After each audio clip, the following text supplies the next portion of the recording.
Terrorists attack Niger police station, kidnap 6, set facility ablaze. NDLEA arrest Brazil returnee with cocaine concealed in unders. Lagos task force impounds 50 motorcycles, clears shanties along coastal road. And on the foreign scene, over 200 dead when rain triggered landslide hits DR Congo mine. Hello and welcome to the News Hour on Trust TV. I am Mariam Idris. Now, terrorists in large numbers launched a violent attack on divisional police station in Agwara town, headquarters of Agwara local government area in Niger State, in the early hours of Sunday, setting the facility on fire and kidnapping 6 people. Sources told Daily Trust that the attackers arrived around 4 a.m., engaging police personnel with superior firepower and forcing them to retreat. A local resident, Hussein Muhammad, said part of a nearby UMC church was also set ablaze during the attack, spiking widespread panic and prompting many residents to flee the town. After burning the police station, the assailants reportedly moved to the church, abducting at least 6 people before fleeing the scene. When contacted, the Niger State Police Command spokesperson SP Wasiu Abiodun confirmed the attack, noting that no lives were lost. The incident has heightened fear in Agwara, raising concerns about escalating banditry in Niger State and the security of public and religious institutions in the region. Now, authorities have vowed to intensify operations to rescue the kidnapped victims and restore order. Now, joining us to discuss on Niger insecurity is our correspondent from the state, Abubakar Akote. Thank you for joining, Abubakar. Good evening. Good evening. So now, what is the current situation in Agwara town, and have there been any reports of further attacks or violence? The situation in Agwara remained out of fear, panic, and because many people have continued to vacate their homes, fleeing to areas that are considered safer, because they are afraid that with the terrorists moving freely around the area for the past 1 week, they may return to launch more attacks. So many people that are afraid of the attack, being affected by attack, have left their homes. Though some of them say as of this evening have started returning, but they are watching out in face of any attempts to launch a new attack, so that they cannot fall victims of the such attacks. Okay, now have there been any ransom demands or contact from the abductors, and what specific progress has the Niger State Police Command made in tracking the bandits who reportedly fled into the nearby forest reserve? We've not heard of terrorists demanding for ransom, but the reports indicated that they were, as they were trying to move out of the state in the morning, they came under severe attack by the Nigerian soldiers at a village, at a community. Melaka is a border community between Niger State and Kebbi State. Melaka connects the routes through which the terrorists usually move from Kebbi to Niger. Residents told us that from Melaka to Agwara is about 40 kilometers, and terrorists move on this route to as far as Papiri and Sarikin Kaswanda, that was recently attacked, and other communities down to Borugu. So they came under attack, soldiers this morning, and we learned that many neutralized, and about 70 kidnapped victims were rescued, and also some of their motorcycles were recovered by the military operatives at Melaka. And another military also confronted them somewhere at a village called Lioji. It's around Kontogora Mariga axis, because they have also been operating in that axis for the past 1 week. Even yesterday, we learned that about 21 people were kidnapped at the villages around Bangi. Currently, Bangi is filled up with internally displaced persons because even this evening I spoke with some residents of Bangi who narrated how worrisome the situation of IDPs have been because no help is forthcoming so far since some of them arrived yesterday night. Okay, now what is the extent of the damage of the police station and the church, and what impact would this have in the community? According to report from the police station was badly damaged because from the report we got from the police authority, the terrorists used dynamite to set the police station on fire. But luckily, no casualty was recorded because when they came under, when they attempted to attack, the police personnel on duty tried to repel the attack, and then as they feel that the terrorists were more of firepower, they retreat, and then after leaving, the terrorists believed people were seeing the police station, so they used dynamite, according to police authority, to set the building up. So the building was badly damaged. The roof, the windows were shattered. Even one of the police vans was also set ablaze near the police station. So everything about the police station is completely destroyed. Okay, talking about the police station completely destroyed, according to the report, given that the assailants reportedly operated for several hours and even parked their motorcycles kilometers away and walked, inside the town, why was the security response seemingly delayed, and what is being done to address this superior firepower that allowed bandits to overrun a divisional headquarters? The problem in the area is that there's no military formation right now in Akwa, because even today the calls that were repeatedly made by residents and even some church authority was that the federal government should establish a military formation in the area. Apart from police division that was attacked, there is no any other security formation that could respond to the attacks, the violent attack by terrorists, which gave them the leverage or the opportunity to operate for hours. Some residents say they started operating around 3 a.m. and left the community 6 a.m. Before moving to other communities like Sokombara, where they also launch attack and kidnap. So the absence of security formation, especially that of military in the area, gave them the opportunity to operate for several hours, and that has been the call from the affected community, that there should be presence of military formation in the area to avoid the recurring attacks and then to save the situation. Okay, Abubakar, have the authorities identified any suspects or motives behind the attack? And what measures are being taken to prevent similar incidents from happening again? The motive behind the attacks have not been established, despite the fact that these attacks have continued frequently for almost 1 to 2 weeks now. The local government areas in Niger North, especially Mashegu, Mariga, Rijo, Kontagora, Borgu, and Agwara, have come under attack for the past 2 weeks. The assurance we've continued to get from security agencies is that they are on top of the situation. And the success reportedly recorded today was one of the such efforts, because I heard even the Speaker of Niger State Assembly commending the military and Department of State Services for the success they recorded today, because we learned that they actually recorded huge success against the terrorists, and many of the kidnapped victims were rescued without paying ransom.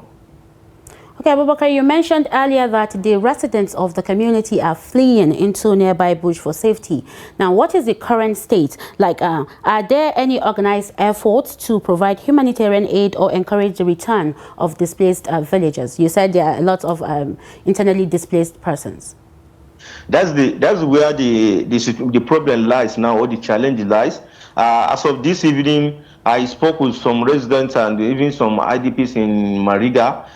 Dozens of them are currently in Mariga. I was told that IDPs now move from mosque to beg for food, because some of them who left their communities last night could even take even their footwear, not to talk of mats or where to sleep. So the major challenge they face now is that of food. So this evening, I was told that even a woman gave birth, and she lost a lot of blood after trekking kilometers.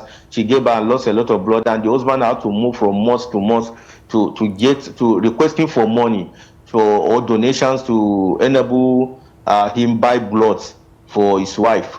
So that has been the situation. Many of them are going through, they don't have food, and which has also putting more pressure or burden on the resident, because some of them who could not watch them suffering have to give the little they have to ensure that they survive. So their call has been that government should intervene to provide, and relevant organizations to come to their head with humanitarian service heads, especially food and clothing, as well as even shelter, because the primary schools and in Bangi, which are headquarters of Mariga local government, land has been freed up.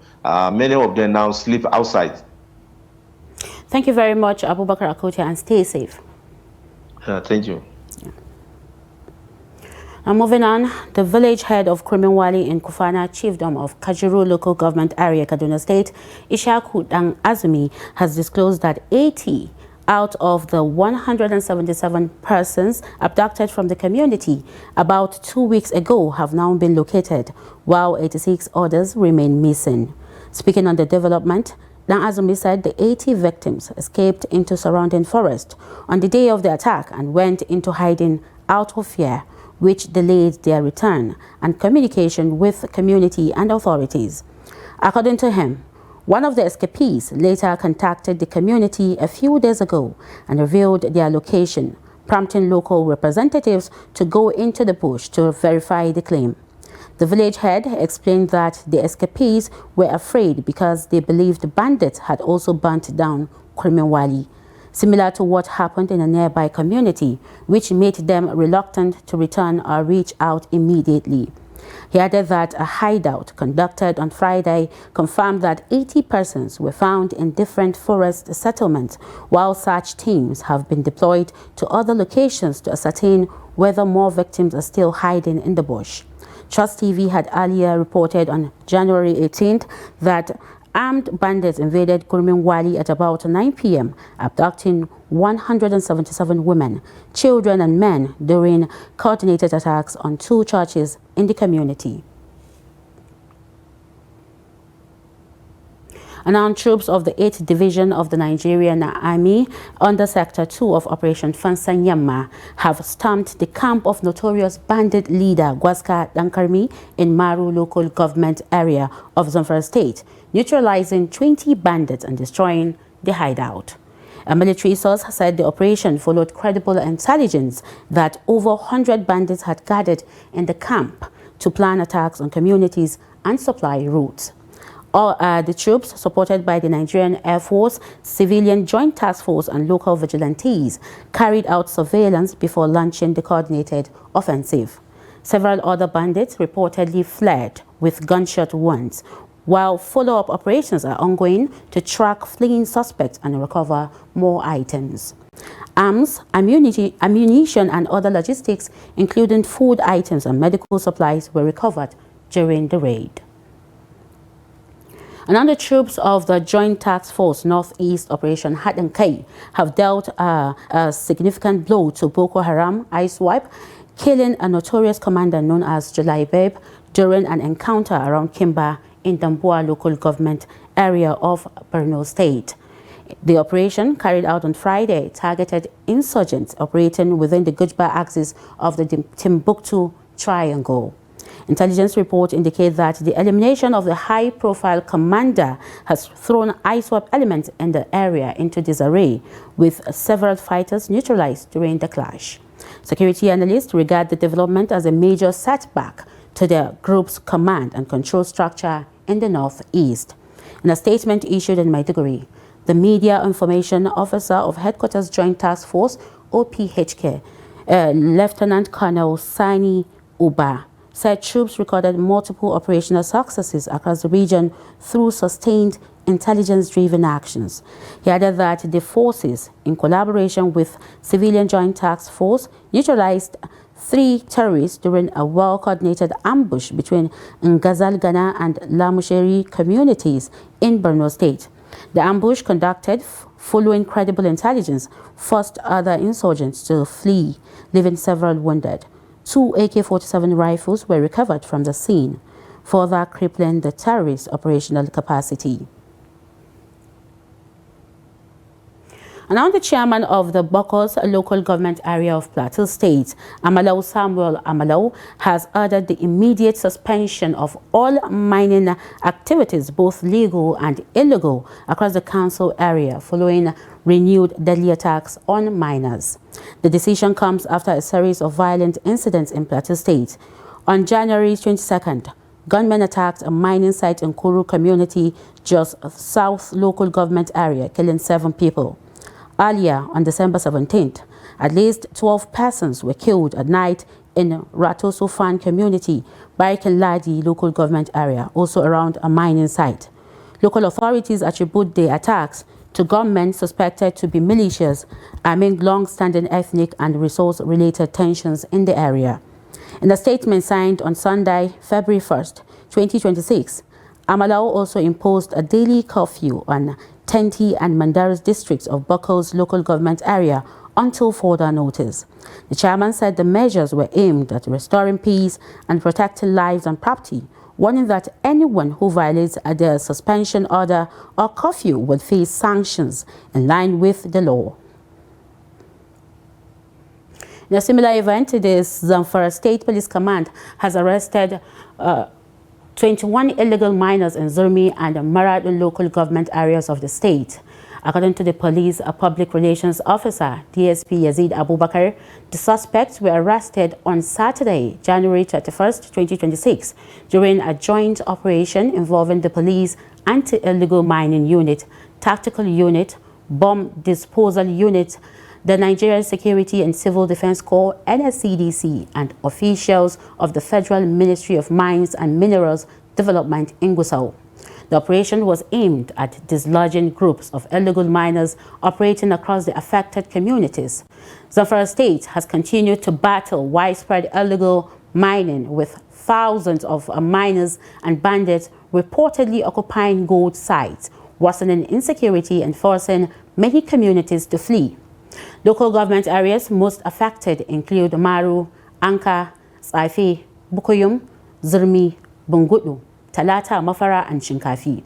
Although the federal government recently lifted the ban on mining and the state to revive economic activities, following an improved security assessment, illegal miners and armed groups are still said to control many mining sites, with residents continuing to face killings and kidnappings. Minister of Defense Christopher Musa says the military officers arrested over a failed coup were fully aware of the consequences of their actions and are prepared to face justice. Musa assured that the accused would receive a fair trial and have access to legal counsel of their choice. He added that the government would also support the families of the alleged plotters. The 16 officers, including a brigadier general and a colonel, were arrested in October 2025 following intelligence from the Army, Defense Intelligence Agency DIA, and the Department of State Services DSS. Defense is expensive, so every penny that is released is spent wisely. We have to take care of the troops.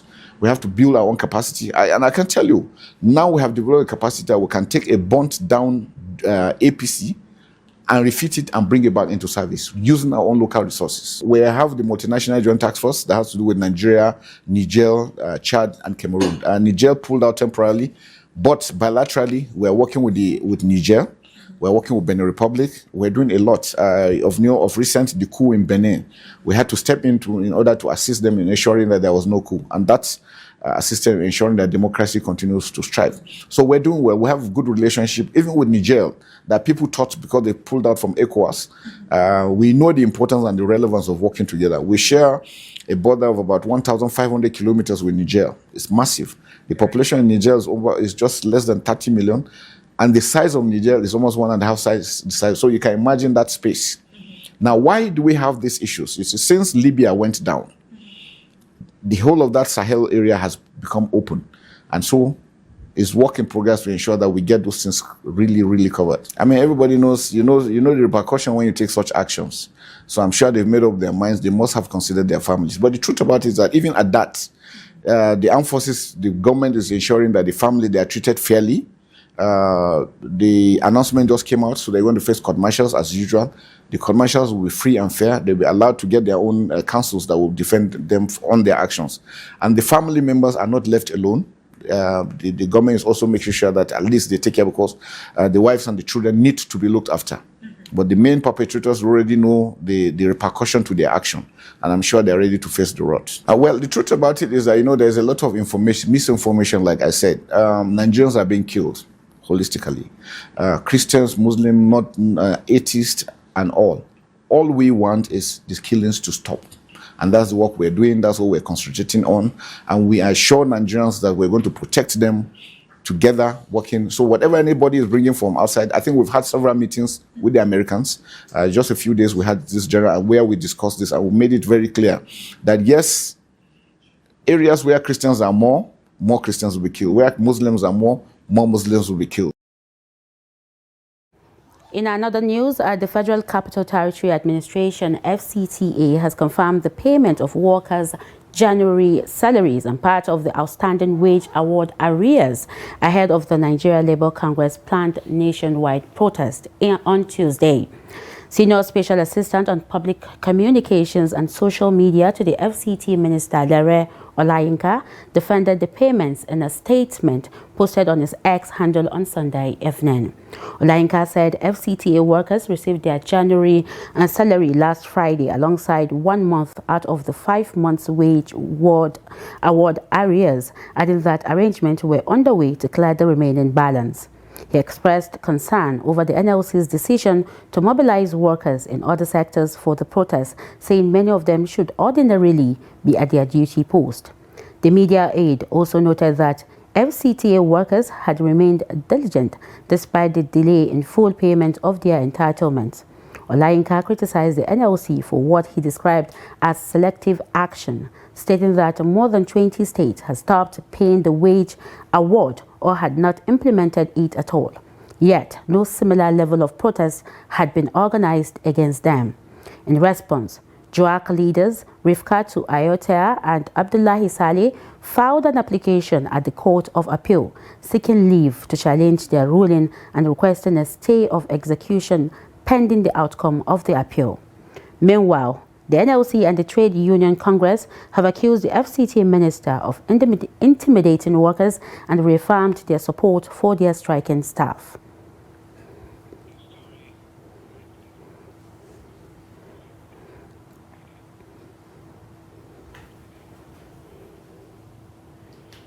Now, the federal government has confirmed that suspect linked to the recent killings in Yellow-Water, Benue State will be arraigned in court on Monday, February 2nd, 2026.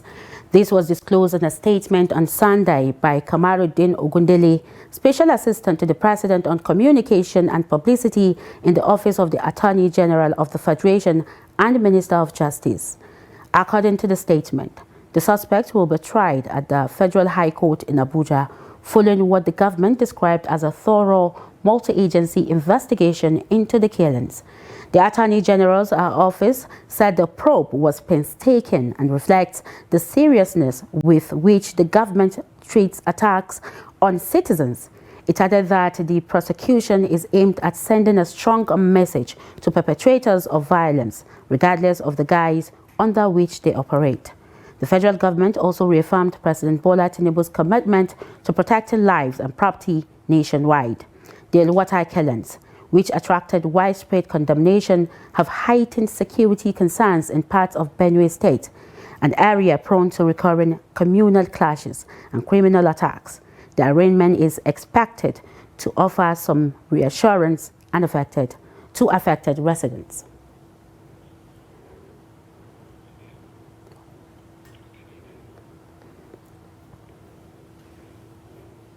And now the National Drug Law Enforcement Agency, NDLEA, has arrested a Brazil-based Nigerian businessman, Uche Franklin Onyekwere, at the Murtala Muhammad International Airport, Ikeja, Lagos, for allegedly concealing parcels of cocaine in his private parts and footwear.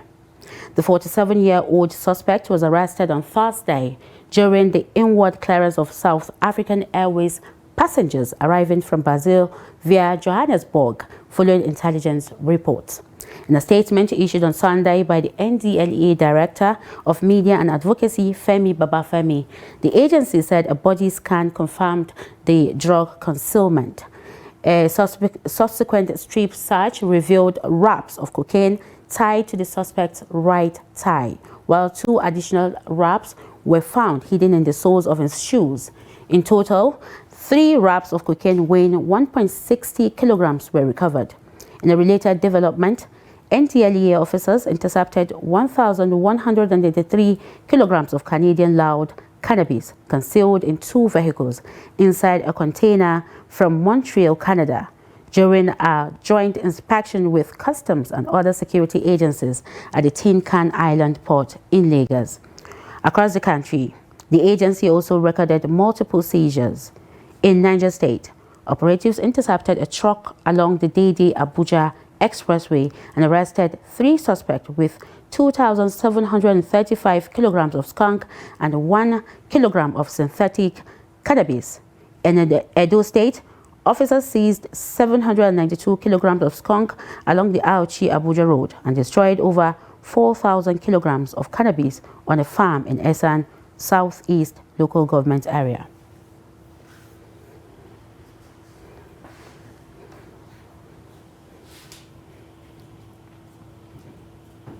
This is the News Hour on Trust TV. Coming up after the break. Lagos Task Force impounds 50 motorcycles, clears shanties along Coastal Road.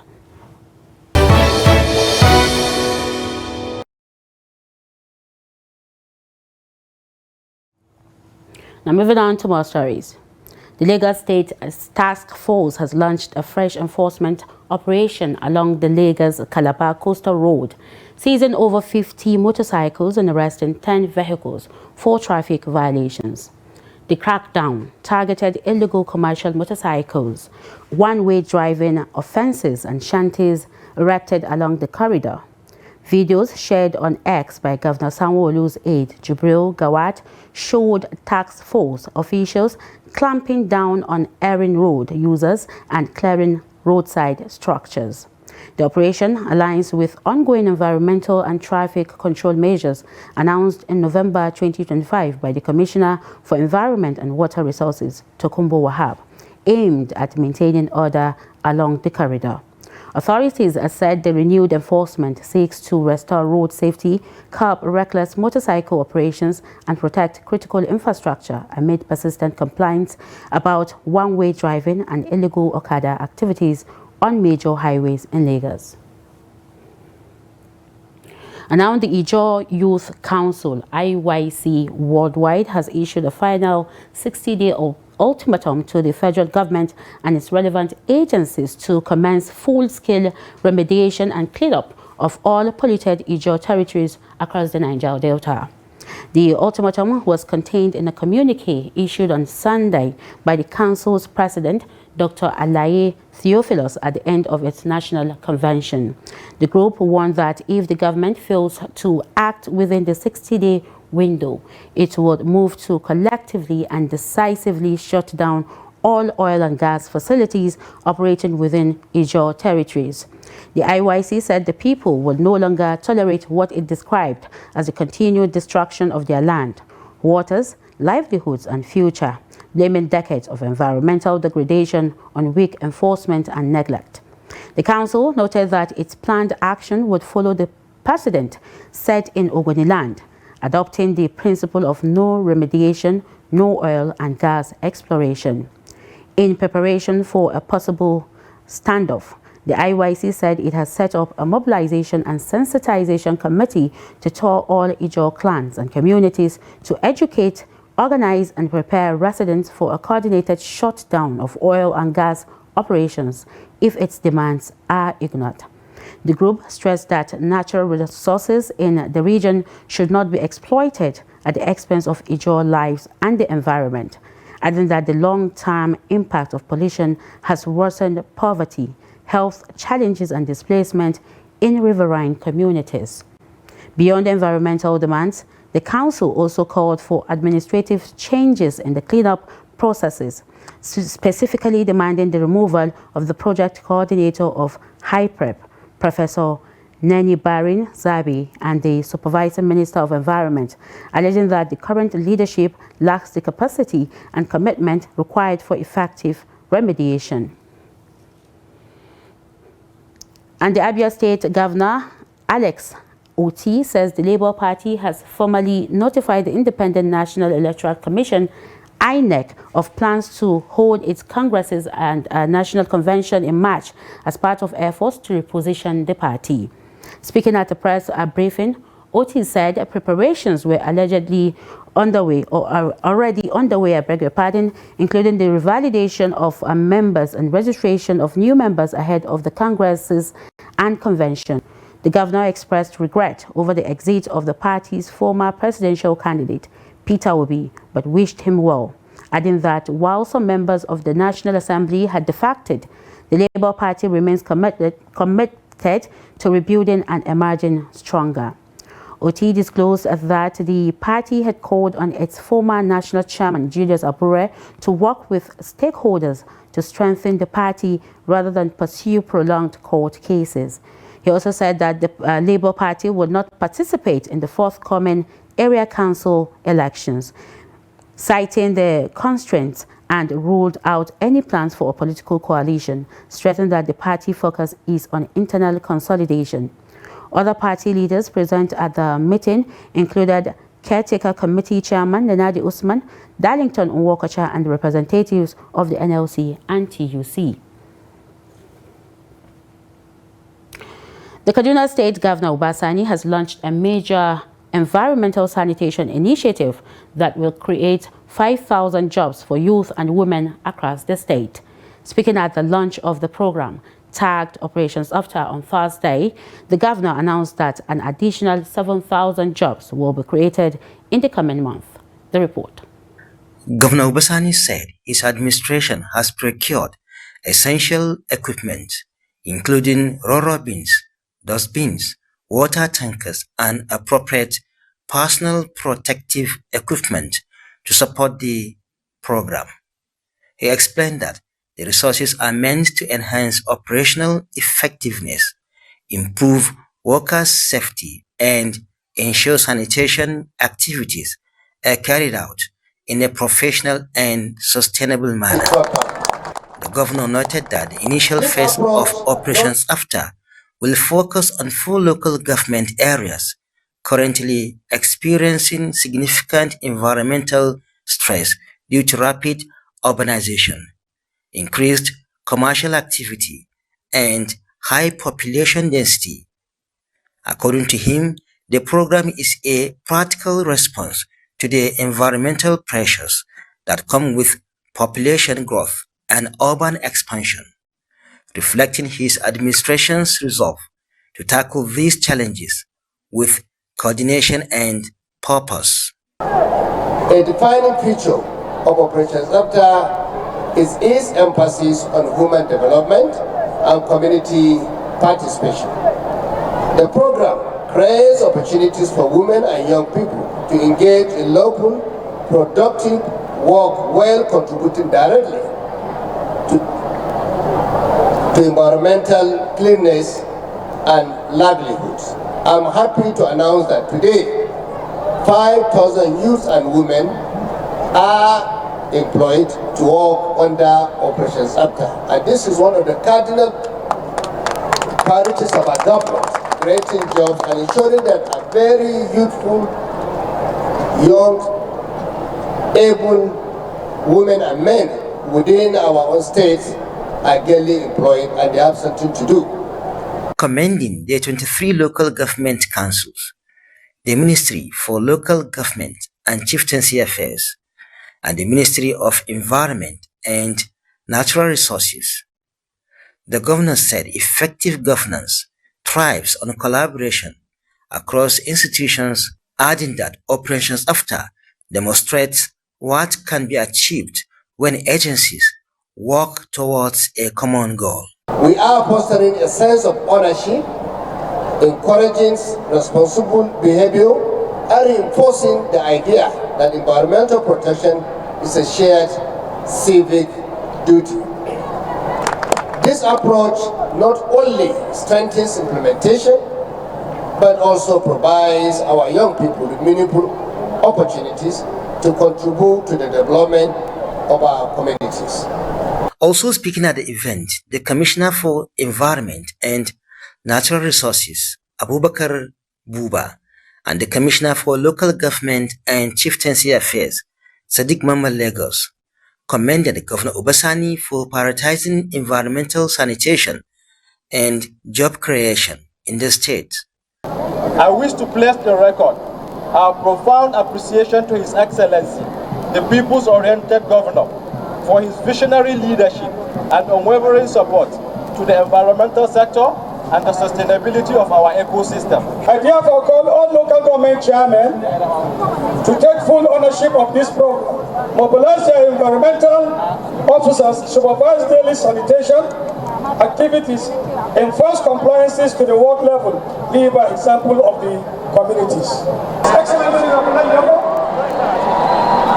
distinguished traditional and elders and chiefs, you can come over to support the executive governor in expecting the program. Governor Obasani added that the progress recorded so far reflects the impact of clear policies, institutional reforms, and the cooperation of citizens who understand the value of a clean and orderly environment.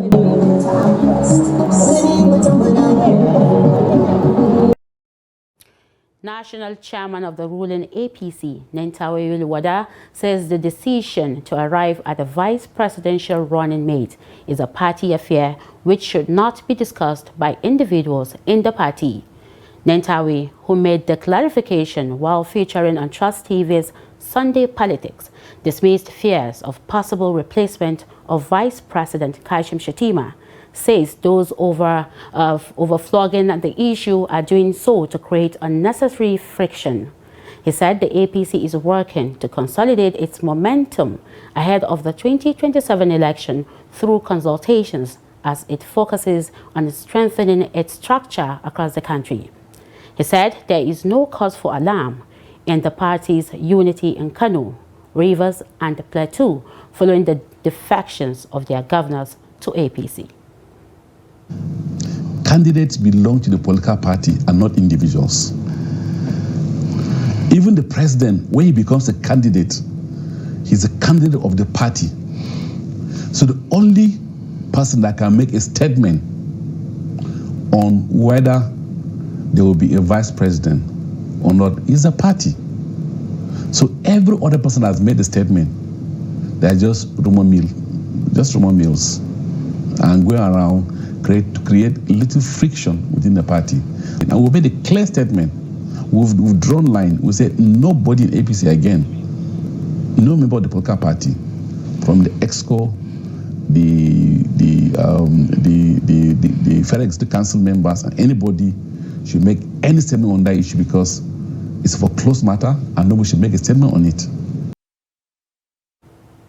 The Akwa Ibom State Police Command has recovered 415 live cartridges and arrested a suspect linked to the ammunition, along with 2 commuters who allegedly obstructed police officers during the operation.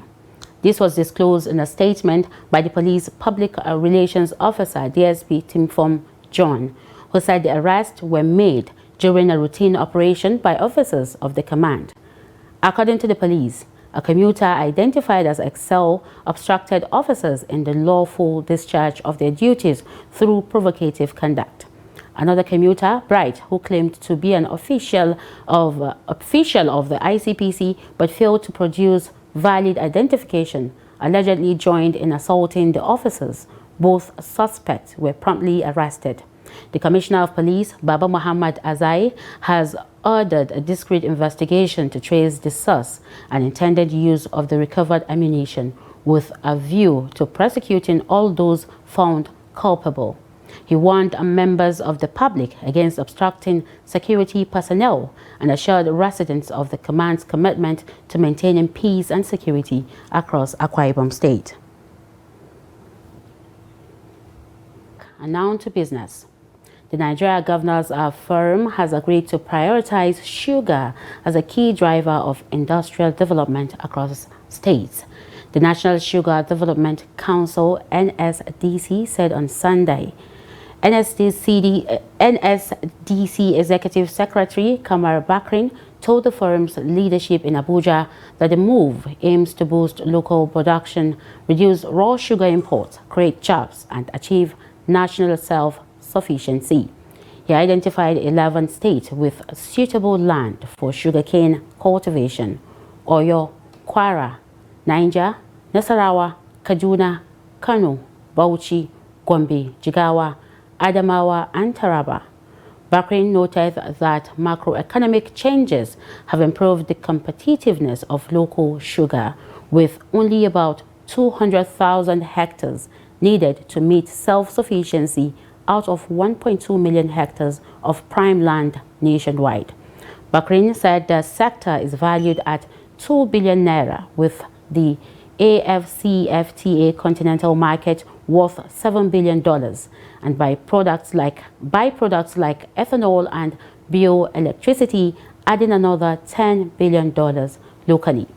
NGF Director General Abdulatif Shitu said that many states are already engaged in sugar projects, including land development, agricultural schemes, and agro-industrial initiatives, highlighting the sector's potential for inclusive growth and community integration. Away from Nigeria, the government of the Democratic Republic of Congo says at least 200 people are feared dead after a massive landslide hit a militia-controlled mining site in the country's east. The landslide occurred at the Rubaya mine in North Kivu State, an area under the control of the M23 armed group. Local scavengers said a hillside collapsed on Wednesday, followed by another landslide on Thursday. The M23 appointed governor of the area, Eraston Bahati Musanga, confirmed that casualties could be as high as 200. Now, rescue efforts have been hampered by poor access to the area, with phone networks down and Congolese authorities forced to flee the zone after the arrival of the militants. The Rubaya mine is a major global source for coltan, a mineral used in the production of mobile phones and laptops. The Congolese government says armed groups make huge profits from the site through illegal taxation. Kinshasa has called on the international community to take urgent note of the tragedy, blaming it on armed occupation and the illegal exploitation of the country's mineral resources.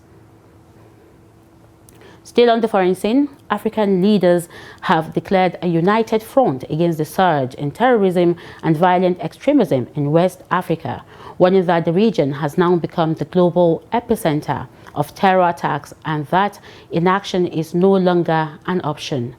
The resolve was contained in a joint communique issued at the end of a two-day high-level consultative conference on regional cooperation and security held in Accra from January 29 to 30th, 2026, and made available to the media on Sunday.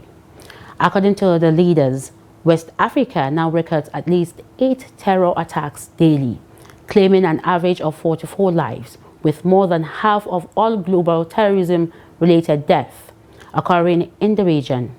The leaders described the trend as alarming and unacceptable. The conference was chaired by Ghana's President John Mahama, with Presidents Julius Maada Bio of Sierra Leone and Joseph Barkai of Liberia leading their respective delegations. Representatives of Burkina Faso, Mali, Mauritania, Nigeria, Senegal and Togo also participated in the meeting. The leaders stressed that West African countries are bound together by geography, trade routes and shared ecosystems, noting that insecurity in one state easily spills over into neighboring countries.